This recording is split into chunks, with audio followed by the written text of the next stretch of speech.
musikken, men ellers så bliver den i hvert fald slukket lige om lidt. Så I må egentlig godt bare lige hurtigt skrive i chatfeltet, om I kan høre mig nu.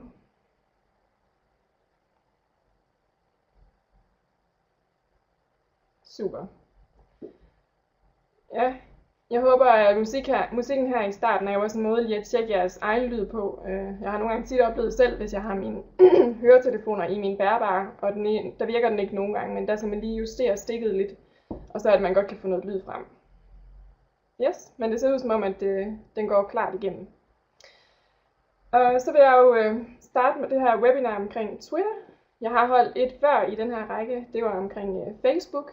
Så jeg ved ikke, om I også var med der, men ellers så vil jeg også bare lige starte med at præsentere mig selv lidt, og den her indgangsvinkel til Twitter, inden jeg begynder helt. Og som sagt laver vi lige lidt reklame her i bunden på vores VFL-blog, hvor man kan gense det her webinar, eller alle de andre webinarer, der kommer i den her række.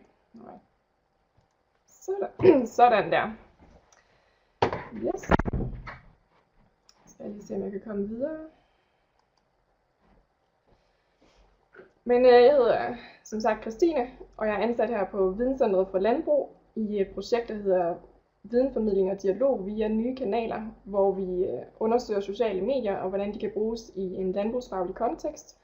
Og de her webinarer, det er en del af det her projekt, hvor vi ligesom prøver at præsentere nogle muligheder og vise nogle eksempler, som der allerede er i gang rundt omkring i landet.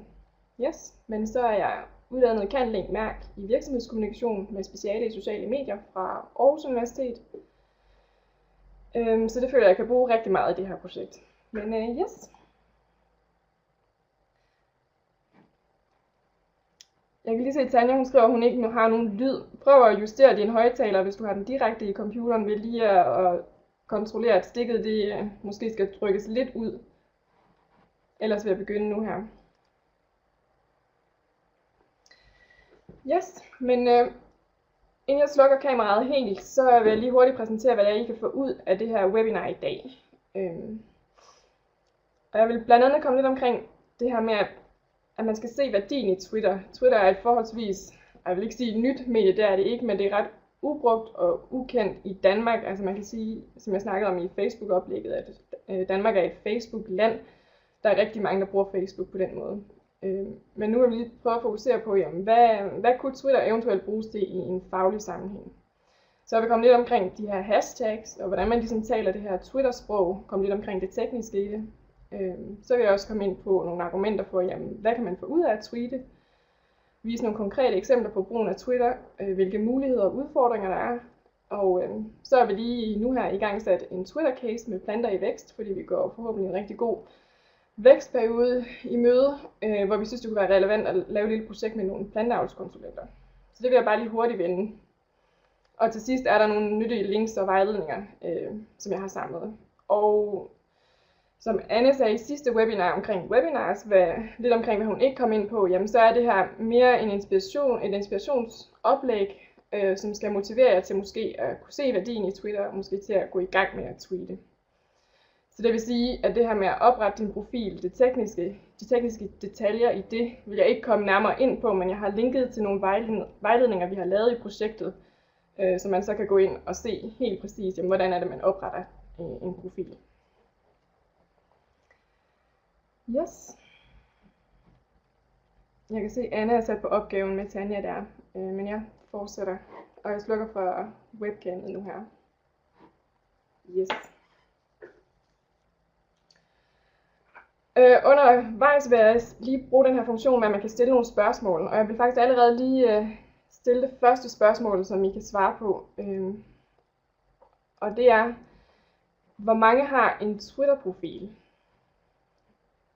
Nu skulle I gerne kunne trykke ja eller nej, og så kunne vi give et lidt sjovt billede af, hvor mange jer egentlig er på Twitter allerede.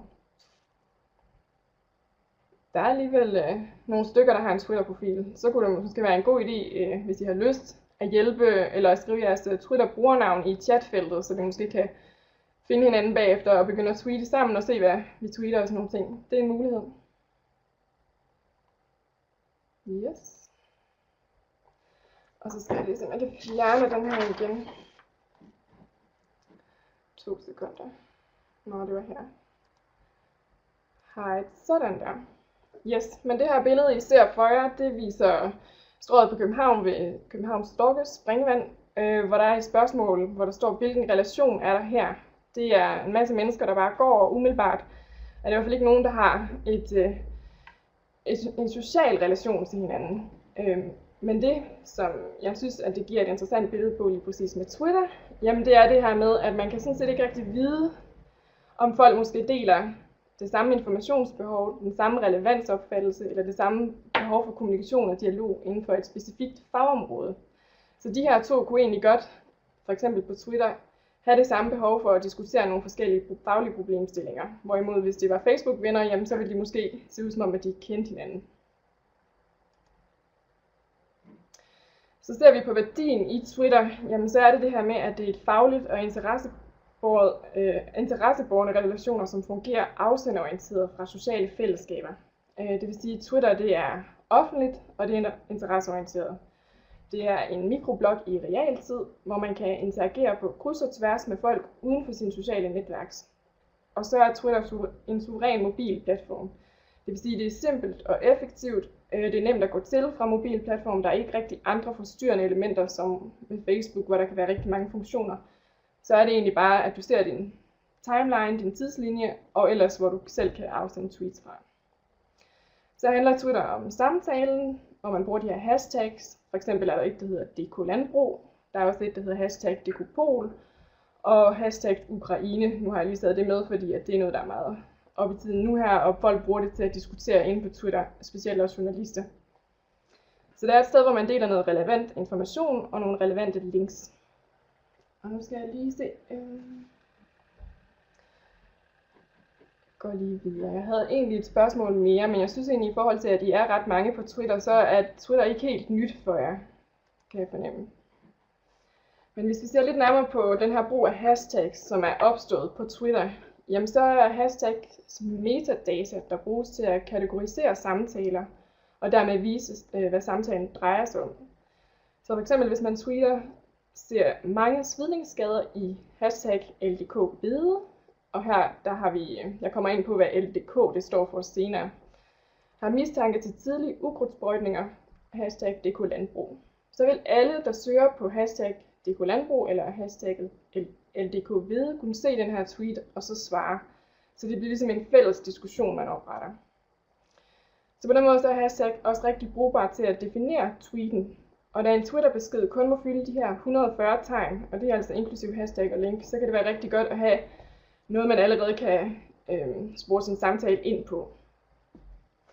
En anden måde at bruge de her hashtags på, det er også, at man kan holde øje med relevante emner eller relevante events ved at søge på det. Og man kan også bruge de her hashtags til at udbrede viden omkring ens egen event, arrangement eller emne. Så man kan gå ind og influere nogle samtaler ved at bruge nogle af de mest benyttede hashtags, f.eks. hashtag DK Landbrug. Yes. Så hvis vi ser lidt nærmere på det her Twitter-sprog, som måske kan være fremmed for nogen, men Twitter har altså de her bestemte koder. Der er de her snabelag, som bliver brugt til at vise dit eller en andens brugernavn. For eksempel så hedder jeg snabelag, altså Christine _SW. Så snabelaget det bruges altså til at henvende sig direkte til en anden Twitter-bruger. Hvis jeg nu havde et spørgsmål til en af dem, jeg følger, så kan jeg så bruge hashtag og så brugernavnet, og så får vedkommende spørgsmålet direkte. Men andre kan stadigvæk også godt se spørgsmålet. Og hashtag, som jeg var inde på før, den her havelåge, som der også er nogen, der kalder det, de bruges så til at koble tweets til det her bestemte emne. Og på hjemmesiden overskrift.dk, der kan man gå ind blandt andet og se nogle af de her mest populære hashtags, der er brugt i Danmark, og de mest populære eller fulgte brugernavne på Twitter. Og igen kan det være en god måde ligesom at se, jamen, altså, hvis man godt vil udbrede et kendskab til sin egen Twitter-profil, eller til et emne, man gerne vil diskutere, jamen, så kan man så gå ind og se, jamen, hvilke hashtags er det, dem folk søger mest på. Kan jeg bruge det i min opdatering eller i min tweet? Så der er en større chance for, at folk ser min Twitter-besked. Ja. Og den her lille model, jamen, den skal ligesom symbolisere den her Twitter-anatomi, som jeg har kaldt det. Det er det her med, at for en person, jamen så er det nemt at starte en samtale på tværs af relationer og geografiske afstande.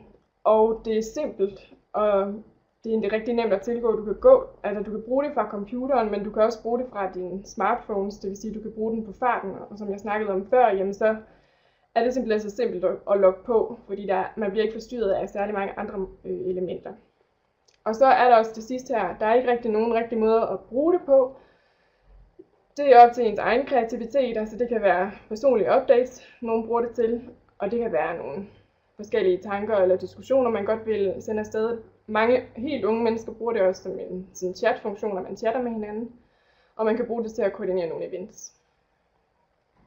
Så der er altså rigtig mange forskellige måder at bruge det på, og det er rigtig simpelt, og det er hurtigt. Så i forhold til det her med sms'en, som måske nogen tænker på, at det her med, når jeg siger, at det er så simpelt bare at bruge sin smartphone til at logge ind, jamen så kan man sige, at sms'en den dækker vores ens kommunikation, hvor Twitter giver os mulighed for at kommunikere med en tweet til rigtig mange.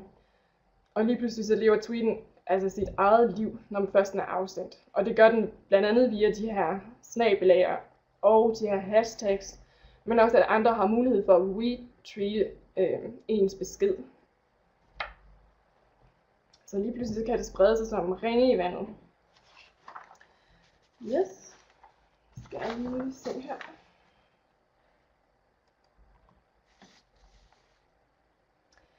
Yes, det næste det er så, hvad kan Twitter? Og som jeg var lidt inde på med Facebook før, jamen så modsat Facebook, så er Twitter et sted, hvor du som bruger følger folk, du ikke kender. Det var det her med relationen, som jeg snakkede om. Og igen, for at uddybe det lidt, det her med mikroblogging. Det vil sige, at det handler mere om at læse interessante menneskers skriverier, end at fortælle om sig selv og sine personlige relationer, som man ser på Facebook. Så du kan altså også gå ind, modsat Facebook, at tilpasse din timeline. Det vil sige, at alle dem, du følger, får du nogle tweets fra. Men efter hvad du synes, der er mest interessant at følge, hvis du nu synes, at du godt kunne tænke dig at følge alle tweets med DK Landbrug, jamen så kan man så gå ind og ændre i den indstilling, så du kun ser de tweets fra DK Landbrug først. Og det er rigtig mange, der bruger, hvis de godt vil have nogle opdateringer fra politikere eller eksperter, eller hvis vi skal tænke rådgiversituationen ind her, man har en bestemt rådgiver, man gerne vil følge, eller journalister. Så bruger de altså de her bestemte hashtags, så man så kan filtrere alt andet unødvendig information fra. Så på den måde har Twitter egentlig vist sig som en af de steder, hvor nyheder de opstår først, fordi mange journalister, når de er ude på stederne, ligesom måske en rådgiversituation, hvis man er som planteavnskonsulent, står ude i marken og opdager et problem, ja, så man kan tweete med det samme, i stedet for at man skal vente på, at man først skal tilbage til stedet og få det på hjemmesiden, eller få lagt ud i en e-mail eller i et nyhedsbrev. Jamen, så kan man bruge det på den måde, og hvor der vil være en stor chance for, at ens følgere så ser det med det samme også. Og så skal jeg lige se, i forhold til det med Facebook, så kan man også sige, at Twitter påvirkes ikke af den her algoritme, som Facebook har, hvor de sorterer meget af det indhold, man selv ser på sin nyhedsside fra, på grund af, eller det er styret af den her sociale interaktion. Altså hvis dine venner synes godt om et opslag, så er der en større chance for, at du selv ser opdateringen. Men på Twitter bliver der ikke sorteret noget fra, der har du egentlig større dømmekraft i, at du selv kan gå ind og filtrere det, du gerne vil se på din timeline. Yes. Den næste slide, det var egentlig bare lige for at vise, jeg snakkede om, at vi havde lavet de her vejledninger, og det er bare lige for at uddybe det her med de her lister med rådgiver for eksempel. Der har vi nemlig lavet en vejledning til, eller en del af vejledningen, hvor du kan gå ind og se, jamen, hvordan opretter jeg så den her liste, og hvordan filtrerer jeg det fra. Så det kan jeg klart anbefale, at man går ind og downloader de vejledninger, så man kan se det på den måde. Jeg vil ikke komme nærmere ind på det her. Yes. Men hvis vi skal se på det her med, jamen, hvorfor tweete? Hvorfor er Twitter relevant i forhold til, hvis man allerede er på Facebook eller har en YouTube-kanal? Så kan man sige, at Twitter, det kan jeg se nu med alle dem, jeg har lavet lidt research på, der bruger det. Jamen, det er et sted, hvor man viser sine kompetencer. Det kan selvfølgelig være personligt, men også mange bruger det som faglige kompetencer, hvor man kan gå ind og tilbyde en ekstra service. Og man kan lige pludselig bruge Twitter til at oprette nogle nye faglige netværk, at man er et sted derude og filtrerer og kommer måske hurtigere i kontakt med nogen, som man ellers ikke ville komme i kontakt med. Så er der også mange, der nyder godt af, at det skaber noget trafik tilbage til en hjemmeside. Det her med, hvis man deler links på Twitter, jamen, så kommer man tilbage til en hjemmeside eller til bloggen. Så det er også rigtig relevant, hvis man godt vil have noget mere trafik til nogle relevante artikler, man lægger på sin hjemmeside. Så er der også en mulighed at være proaktiv. Det vil sige, hvis du er derude, og som jeg snakkede om, at journalisterne lægger nyhederne op der, før de egentlig kommer i aviserne, jamen så kan man måske gå ud og opdage, at der er noget her, jeg skal forholde mig til i forhold til mine medlemmer eller mine kunder, at der kunne være relevant for dem. Og så er det også et rigtig godt sted at engagere din målgruppe med de nyeste nyheder. Og lige her nu, for eksempel det her eksempel med en planteavlskonsulent, der står i marken og opdager et problem, jamen så kan man hurtigt tweete og få den her dialog i gang. Og på den måde, via de her hashtags og via de her snabelager, jamen så kan man hurtigt sørge for, at de rigtige mennesker får de rigtige oplysninger her nu. Og så er det også et sted, hvor folk bruger til at opbygge relationer med folk, der kan blive ambassadører for dit varemærke. Og det har jeg også et eksempel med her bagefter.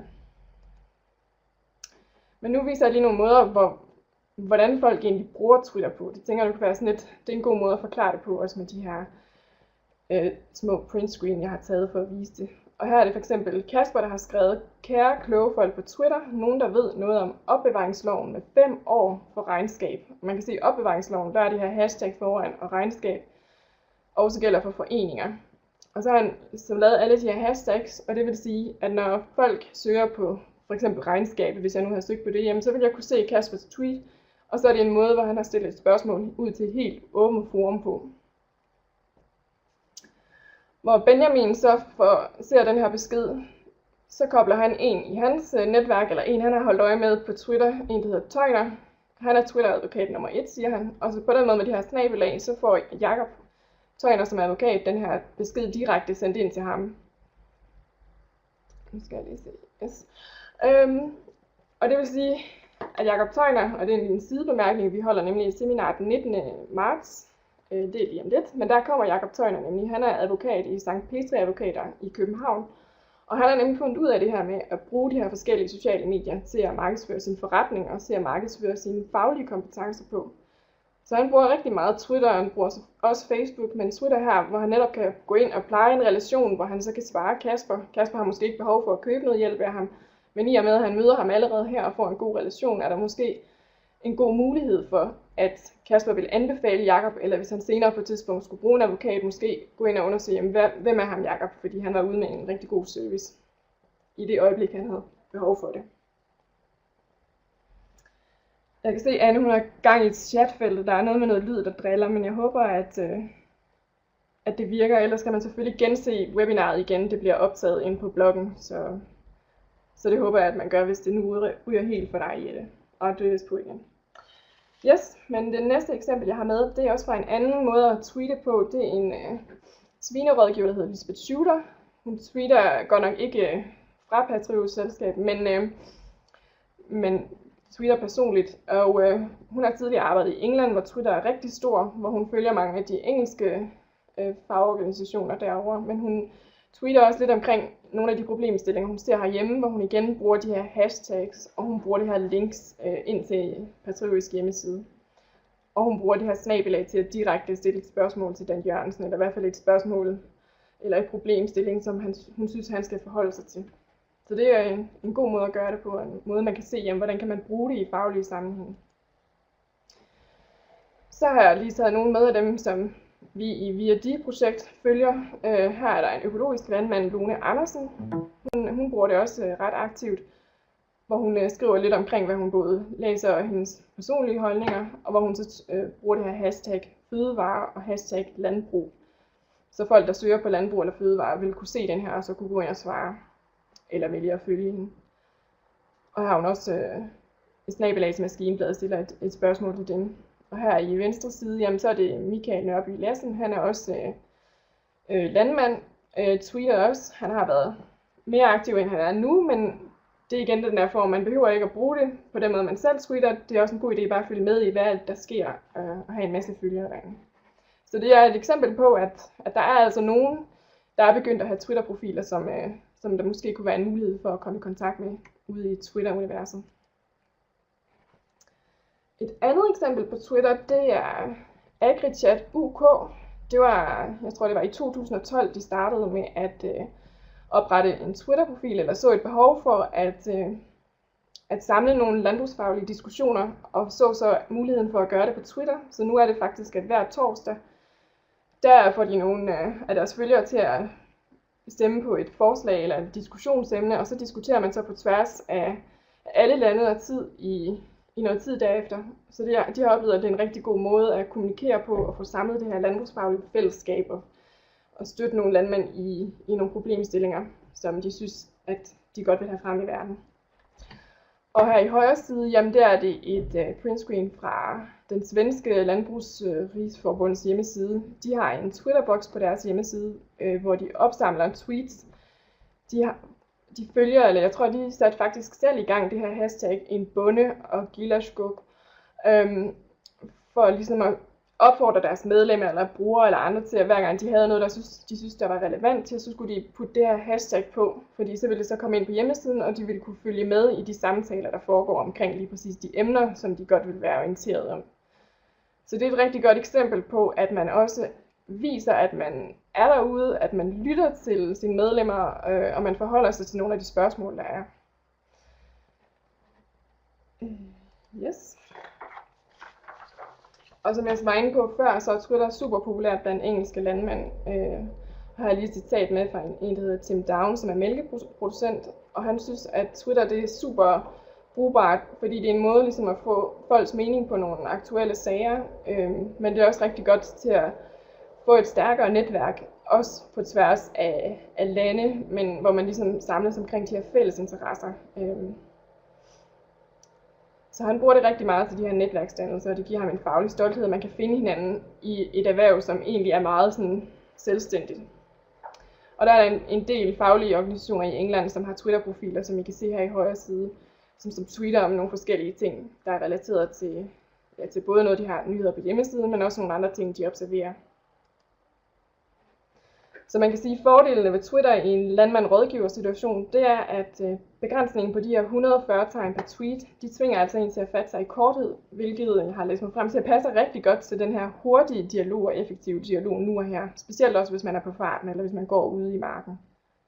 Men med Twitter er det også muligt at kommunikere via billeder, og der er det jo også det her med, at man så kan et billede nu egentlig kommunikere stærkere, end hvis man skal ind og skrive en lang mail omkring noget. Hvis man nu har opdaget et problem ude i marken, så kan man lige hurtigt sende eller koble et billede på sin tweet, og så kommunikere med sin rådgiver derovre.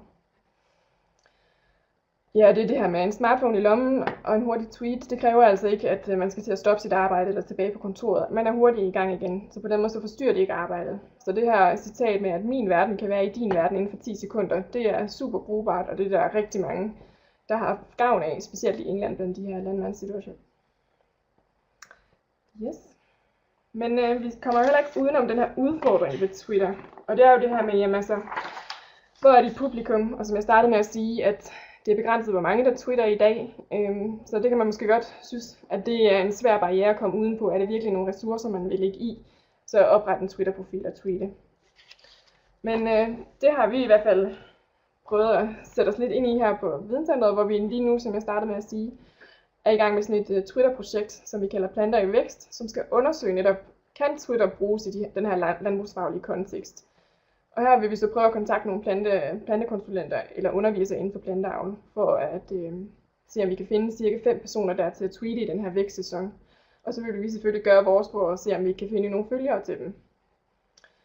Men en måde også at bruge Twitter på, selvom man måske ikke synes, man har nogle følgere, det er også, at man så kan få de her Twitter-bokse, som jeg viser med den svenske landmandsside. For eksempel er der et allerede på landmand.dk, og Landbrugsavisen bruger det også. Fordi via de hashtag, man så bruger, de kan så blive filtreret enten ind på ens hjemmeside, eller i hvert fald her ved Landbrugsavisen. Så kan man så få eksponeret sin viden eller sine kompetencer den vej igennem. Og det kan måske være, at nogen så begynder at sige, okay, det kunne også være, at man skulle oprette en Twitter-profil, så vi kan få den direkte kontakt. Men der vil vi så prøve i det projekt at lege med nogle af de her hashtags, det her LDK Raps og LDK Korn, for ligesom, man skal også finde et hashtag, som ikke dækker over noget andet. Og her var det her LDK, det står som landmand, det står for landmand i Danmark. For det er jo klart, at hvis man begynder at bruge nogen, som er, hvis vi bare havde skrevet VFL eller LDK, jamen så dukker der en rigtig masse andre ting op. Så man skal helst finde et, som der ikke giver så mange resultater på allerede. Så er der større chance for, at når man søger på de hashtags, så er det kun noget relevant, man finder frem. Yes, men som en del af den afsluttende del på det her lille inspirationswebinar omkring Twitter, jamen så tror jeg også, man skal vælge at se på, at der er en del større grupper, der er på Twitter nu her, og de kan altså føre nogle subgrupper med sig. Og man kan sige, at Landbrug og Fødevare er kommet på Twitter og twitter om nogle forskellige ting. Der er en masse politikere, der allerede er på Twitter, blandt andet Dan Jørgensen. Og så politiet og skat, men særligt politiet. I går så jeg på Landbrugsavisens hjemmeside, at de havde lavet en opfordring til, at man fulgte Sydjyllands politi, eller der er flere landmænd, der skulle på Twitter, fordi at, som de skriver, så skriver de, jorden kalder, husk afmærkning og renholdelse af vejen, husk lys og afmærkning på hele vogntøjet, vi kontrollerer også dig, politi.dk. Så på den måde, hvis man havde som landmand en Twitter-profil, og man fulgte Sydjyllands politi, for det var det område, man boede i, jamen så kunne det måske egentlig godt være en ret hurtig og relevant nyhed, man kunne bruge, i stedet for at man måske læste om den om aftenen. Yes. Men så har jeg lige et sidste spørgsmål, før jeg lige uddyber det her slide. Nu skal jeg lige se her, om jeg kan finde det frem.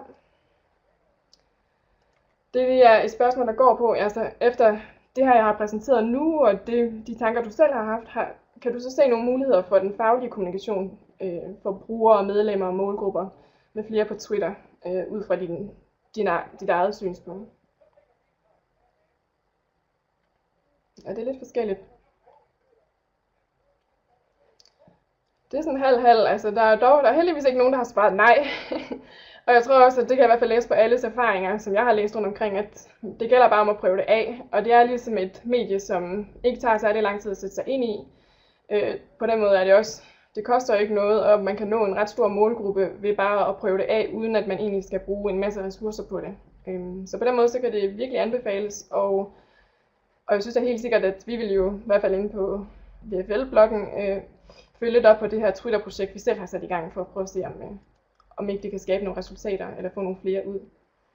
Nu skal jeg lige se her. Men jeg synes, det er godt at afslutte med det her med de unges medieforbrug. Altså, hvem er det, vi kommunikerer med om 10 år, eller om 5 år måske? Det er den yngre generations tilstedeværelse på sociale medier. Den er super stor i dag, og det betyder også, at deres innovationsvillighed er større, så hvis man er på Twitter for eksempel, jamen, så vil det ikke være et ukendt medie for dem at gå i gang med.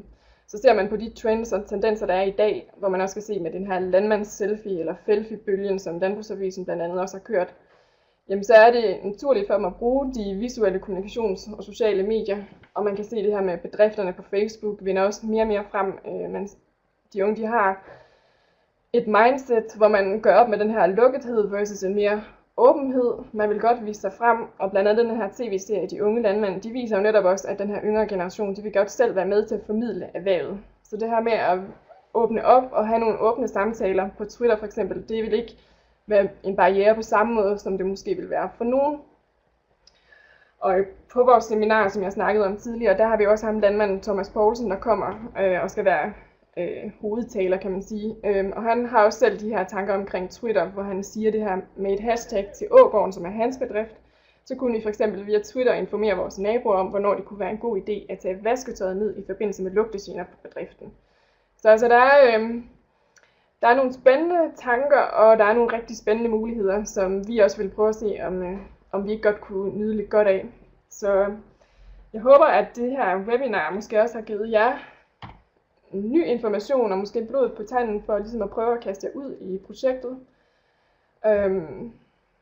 Ja, her har jeg lige nogle links til de her vejledninger, jeg snakkede om. Det her med at oprette sin profil, og så nogle andre artikler. Og ellers er I altid velkommen til at kontakte mig på den her mail, eller skrive ind på bloggen. Så lige her til sidst, så vil jeg lige høre, om der er nogen, der har nogle spørgsmål.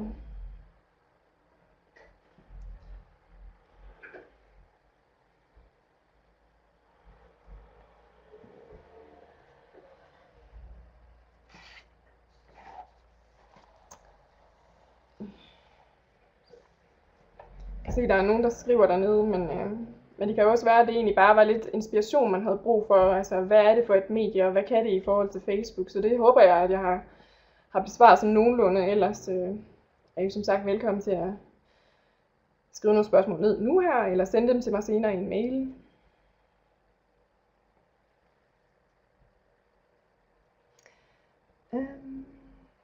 Der bliver spurgt, det den her, kan vi få præsentation, men den ligger som sagt på VFL, og den er også optaget, og man kan også bare se slidene. Og så Nikolaj, du spørger, hvis nogen kender nogen, der kender nogen, så må give et pip. Jeg ved ikke, om du hentyder til, at om det skulle være nogen i målgruppen, altså nogle landmænd, eller nogle rådgivere, eller Eller hvad mener du?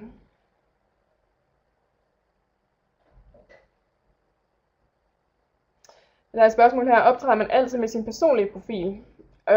Man kan oprette en masse profiler faktisk på Twitter. Jeg har en for mig selv, og så har jeg også en for Vi&Di, altså som en projekt-Twitter-konto, hvor også for at afprøve mediet. Men der kan man sagtens oprette det. Nogle gange skal man lige have en anden e-mail, eller lige...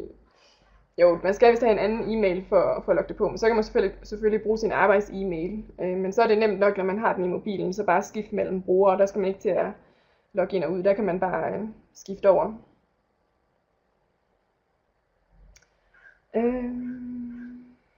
Så Susan, du spørger, om man skal bede om en invitation til allerede afholdte webinars for at komme ind eller gense. Nej, altså hvis du følger det, jeg kan lige skrive blognavnet hernede, www.fældeblog, så kan du se alle de afholdte webinars derinde. Men du er også velkommen til at sende en mail til altså Pernille, som står for de her tilmeldinger. Hun har den her mailadresse.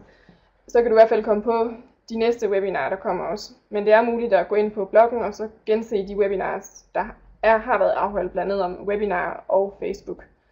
Og i næste uge kommer der et omkring LinkedIn, og så har vi et omkring sociale mediestrategi, og så noget omkring sociale medier generelt. Ja, som Anne hun skriver, der kommer et link i morgen, hvor vi vil sætte stor pris på, hvis I lige vil udfylde en brugerundersøgelse af det her webinar, hvor der også er nogle links til bloggen og til præsentationen. Jamen, Nicolaj, du spørger ind til, det var rådgiver, du snakkede omkring. Ja, altså, når vi sætter det her projekt i gang, vi finder forhåbentlig nogle rådgivere, så vil vi selvfølgelig dele deres profiler, men jeg kan også prøve at lave et blogindlæg, hvor vi kan samle nogle af dem, som vi kan se, der allerede tweeter. Blandt andet Lisbeth der.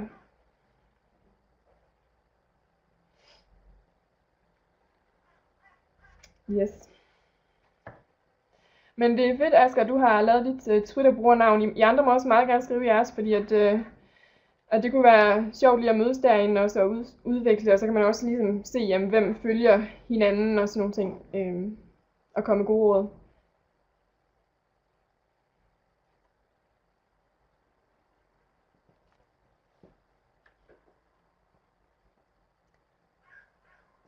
Så skal jeg lige se, om der er flere spørgsmål. Og det var godt, du har fundet chatfeltet, Lone. Yes, jeg kan se, at vi får nogle flere brugernavne. Jeg skriver også lige mit, selvom det stod i slideshow. Sådan der. Yes, men hvis der ikke er flere spørgsmål, så tror jeg, vi vil lukke ned for det her webinar. Og tusind tak, fordi I har lyttet med og stillet nogle gode spørgsmål. Og så får I som sagt en mail i morgen, hvor I lige må udfylde den her tilfredshedsundersøgelse, hvor der også er videre links, hvor I kan få slides også. Så ja, ellers må I have en god dag.